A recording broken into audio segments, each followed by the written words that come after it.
O que é um CDB e quais são os riscos de investir nesse tipo de investimento? De uns anos para cá, a gente começou CDB para cá, CDB para lá, e aquelas pessoas que antes deixavam o dinheiro delas na poupança ou na conta corrente de um banco, de repente começaram a investir nesse tipo de investimento de renda fixa sem muita certeza do que estão fazendo com o próprio dinheiro. Provavelmente sua tia tem investimento em CDB, sua prima, você mesmo deve ter dinheiro em um CDB aí. Você sabe quais são os verdadeiros riscos por trás de investir em um CDB? De onde vem isso, né? A sigla significa Certificado de Depósito Bancário. Para você entender a raiz do porquê um CDB existe, é assim: o banco, ele vive de emprestar dinheiro. Isso você já sabia. Mas, normalmente, você pensa que o banco empresta um dinheiro do próprio banco. É isso, pelo menos, que a maior parte dos brasileiros acreditam. Só que na prática, não. O banco empresta o dinheiro dos correntistas do banco. Então, o banco tem ali um cliente na conta corrente, etc. Ele utiliza esse dinheiro para se alavancar. Só que esse dinheiro tem um limite, correto? Tem um tanto que um banco consegue se alavancar com o próprio dinheiro que ele empresta da conta corrente, aquele dinheiro que está disponível ali. Raul, como que ele se protege de quebrar nesse caso? Que é uma pergunta muito importante também. Segundo uma determinação do Banco Central, todos os dias um banco precisa ter mais depósitos do que saques, ou seja, precisa ter mais gente colocando dinheiro lá no banco do que sacando dinheiro. Eventualmente isso dá errado, um dia ou outro. E nesse caso, um banco tem que pegar empréstimo com outra instituição financeira. E aí ele toma aquele empréstimo para poder cobrir aqueles saques que ele teve a mais do que os depósitos.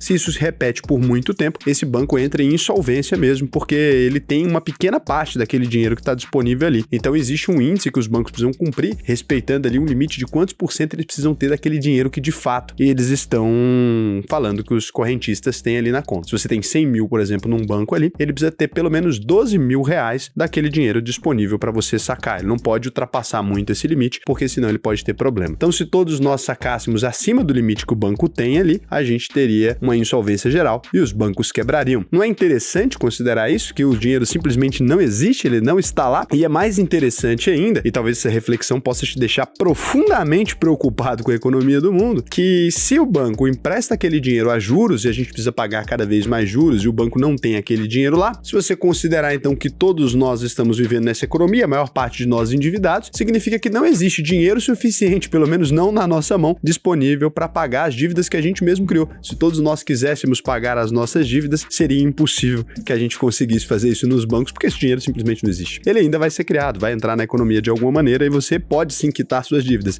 mas todos nós não. Nunca teremos um ponto onde todos os brasileiros não estão endividados. Bom, dito isso, como é que funciona então? Aí quando chega nesse limite, que o banco não tem mais esse recurso, ele pode emitir um CDB, que é o tal Certificado de Depósito Bancário. Então chega um cara querendo pegar um empréstimo ali para fazer um financiamento de um imóvel. O banco vai ali, emite um CDB, CDB do Itaú, né? CDB do Nubank, CDB de tal banco. Emite um CDB, pega outras instituições financeiras, as corretoras ou outros bancos interessados em oferecer aquele título dele, e aí coloca ali disponível para os investidores. Diferente da conta corrente ou da conta poupança, os investidores podem colocar dinheiro nesses títulos e receber uma pequena parte daquilo que o banco vai cobrar do cliente final. Então o banco tem um cliente final, mas ele está sem dinheiro para emprestar. Ele emite um CDB, esse CDB, um investidor vai ali, pega isso e coloca aquele dinheiro e fala, beleza, então eu quero uma pequena parte daquele dinheiro que você vai emprestar. E aí se o banco cobra ali, por exemplo, 12% ao mês do cliente, ele oferece para o dono do CDB 2%. Mas você tem que lembrar que o banco está com risco dessa operação, correto? Não.